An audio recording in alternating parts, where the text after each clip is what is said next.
झारखंड में बच्चा चोर की अफवाह थमने का नाम नहीं ले रही है। धनबाद के बाघमारा थाना क्षेत्र में 2 महिलाओं को बच्चा चोर समझकर लोगों ने जमकर पीट दिया। पुलिस ने मौके पर पहुंचकर दोनों को भीड़ से बचाया। प्रारंभिक जांच में बच्चा चोरी की पुष्टि नहीं हुई है। थाना प्रभारी अजीत यादव ने बताया कि दोनों महिलाएं मानसिक रूप से अर्धविक्षिप्त हैं। पुलिस ने अफवाह फैलाने वालों पर सख्त कार्रवाई की चेतावनी दी है। गिरिडीह पुलिस ने साइबर ठगी के खिलाफ बड़ी कार्रवाई करते हुए 3 अपराधियों को गिरफ्तार किया है। आरोपियों के पास से 4 मोबाइल और 5 सिम कार्ड बरामद किए गए। वे फर्जी बैंक एपीके भेजकर खुद को अधिकारी बताकर लोगों को ठगते थे। एक आरोपी पहले भी साइबर केस में जेल जा चुका है। बरामद नंबरों से विभिन्न राज्यों में 26 शिकायतें जुड़ी मिली हैं। धनबाद के वासेपुर में कोर्ट के आदेश पर कुख्यात अपराधी प्रिंस खान के घर कुर्की जब्ती की कार्रवाई की गई।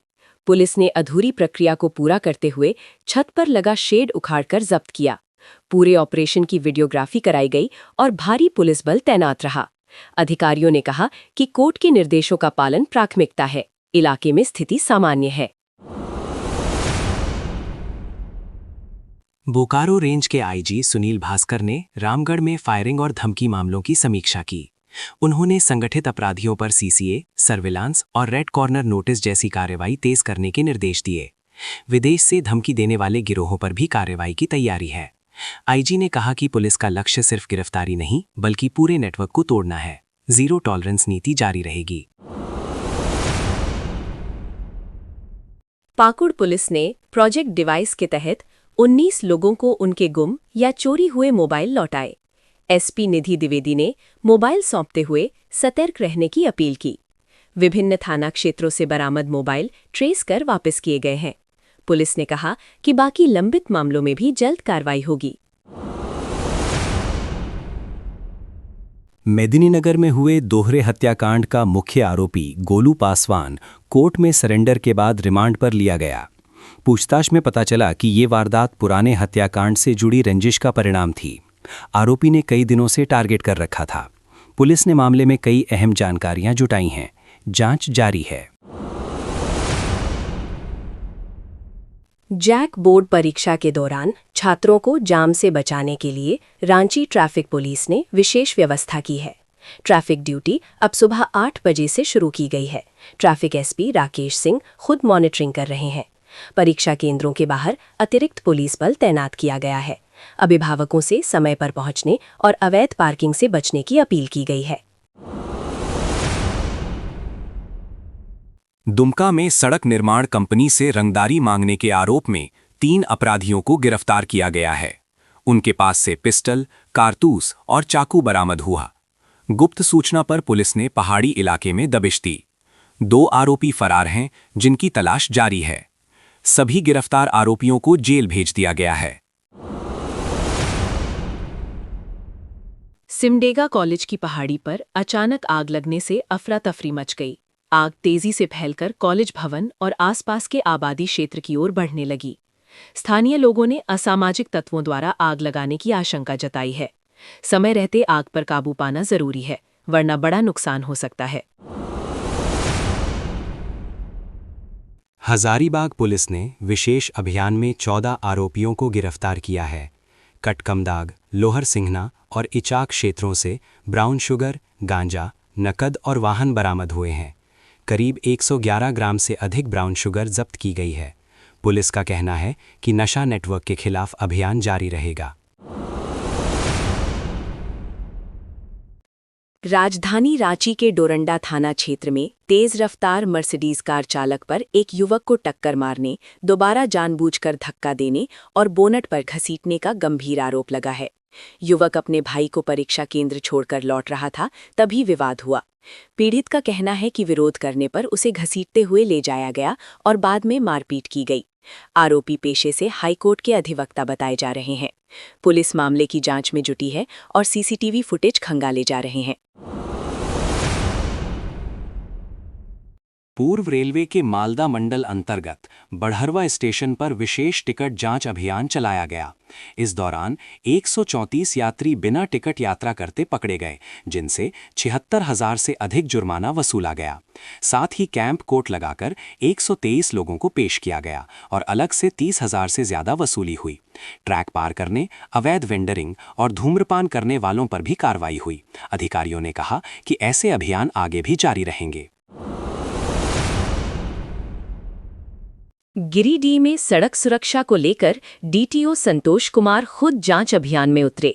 शहर के प्रमुख चौक चौराहों पर सघन वाहन जांच कर बिना हेलमेट और बिना सीट बेल्ट वालों का चालान काटा गया।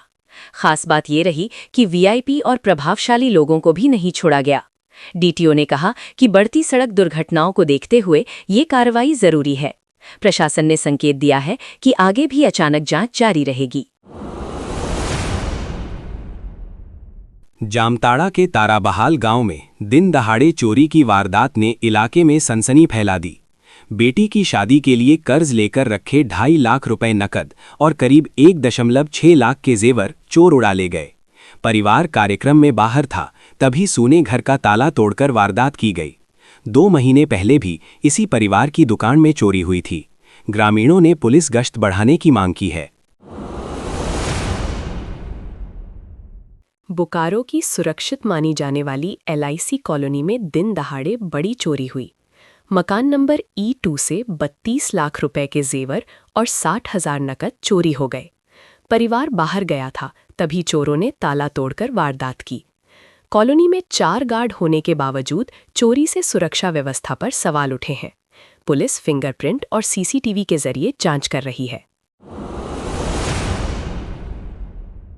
बरकाकाना बरवाडीह रेलखंड पर मालगाड़ी की चपेट में हाथी का शावक आ गया, जिससे उसकी मौत हो गई। इसके बाद आक्रोशित हाथियों का झुंड पटरी पर डट गया और करीब 4.5 घंटे तक रेल यातायात ठप रहा। कई प्रमुख ट्रेनें अलग अलग स्टेशनों पर रोकी गईं। यात्रियों को भारी परेशानी झेलनी पड़ी। वन विभाग ने मशाल जलाकर झुंड को हटाया, तब जाकर परिचालन बहाल हुआ। गुमला में 13 वर्षीय दिव्यांग बच्ची से दुष्कर्म के मामले में विशेष पॉक्सो अदालत ने आरोपी तांत्रिक को फांसी की सजा सुनाई है। अदालत ने अपराध की गंभीरता को देखते हुए कठोरतम दंड दिया। अभियोजन पक्ष के साक्ष्यों के आधार पर आरोपी दोषी पाया गया।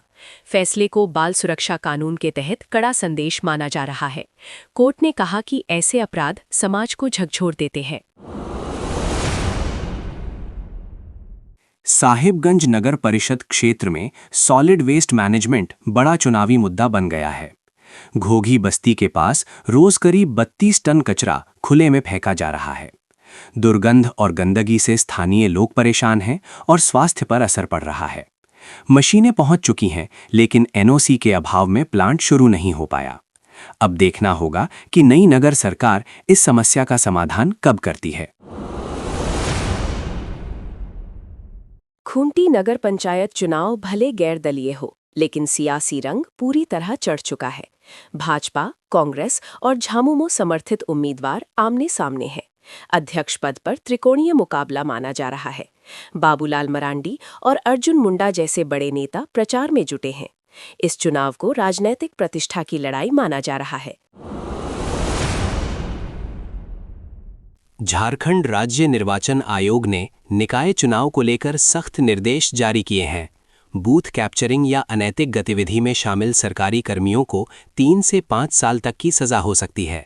43 लाख से अधिक मतदाता 23 फरवरी को मतदान करेंगे। 48 नगर निकायों में एक ही चरण में चुनाव होगा।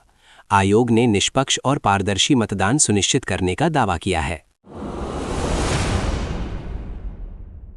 हजारीबाग नगर निगम में करोड़ों रुपए की महंगी गाड़ियां पिछले 2-3 सालों से बेकार खड़ी हैं। सफाई और जलापूर्ति जैसी मूलभूत सेवाओं के लिए खरीदे गए वाहन आज भी सड़क पर नहीं उतरे। हैरानी की बात यह है कि ड्राइवर और मैकेनिक नियुक्त हैं। वेतन और डीजल का खर्च भी दिखाया जा रहा है, लेकिन गाड़ियां निगम परिसर में जंग खा रही हैं। चुनावी माहौल में भी ये मुद्दा किसी प्रत्याशी के एजेंडे में नजर नहीं आ रहा। शिक्षा का अधिकार अधिनियम के तहत सत्र 2026-27 के लिए 25% आरक्षित सीटों पर नामांकन प्रक्रिया शुरू हो गई है। रांची जिले के निजी स्कूलों में नर्सरी से कक्षा 1 तक कुल 1176 सीटें आरक्षित की गई हैं। ये सुविधा बीपीएल, कमजोर वर्ग, एससी, एसटी, ओबीसी और दिव्यांग बच्चों के लिए है। पूरी प्रक्रिया ऑनलाइन और लॉटरी सिस्टम से होगी। आवेदन की अंतिम तिथि 15 मार्च 2026 तय की गई है। 20 फरवरी 2026 को गिरिडीह में आयोजित होने वाले मरांगबुरु जुग जाहिर बहाबोंगा समारोह में मुख्यमंत्री हेमंत सोरेन मुख्य अतिथि होंगे। गिरिडीह के उपायुक्त ने मुख्यमंत्री आवास पहुंचकर औपचारिक निमंत्रण सौंपा। मुख्यमंत्री ने आमंत्रण स्वीकार करते हुए कार्यक्रम में शामिल होने की सहमति दी। ये आयोजन आदिवासी आस्था और सांस्कृतिक परंपरा से जुड़ा महत्वपूर्ण पर्व है। प्रशासनिक स्तर पर तैयारियां तेज कर दी गई हैं। पलामू में निकाय चुनाव को लेकर कड़ी सुरक्षा व्यवस्था की गई है।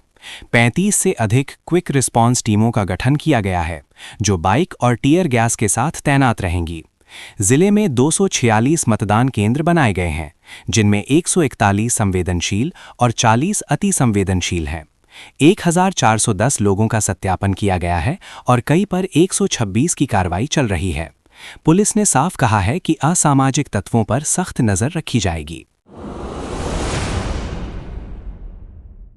झारखंड विधानसभा का बजट सत्र 18 फरवरी से 19 मार्च 2026 तक चलेगा। मुख्यमंत्री हेमंत सोरेन की अध्यक्षता में उच्च स्तरीय बैठक कर तैयारियों की समीक्षा की गई। ग्रामीण अर्थव्यवस्था, महिला सशक्तिकरण और ट्राइबल वेलफेयर को बजट में प्राथमिकता देने पर जोर दिया गया। वित्त विभाग को पूरी तैयारी के साथ सत्र संचालन के निर्देश दिए गए हैं। सरकार की सक्रियता से राजनीतिक हलकों में हलचल तेज हो गई है।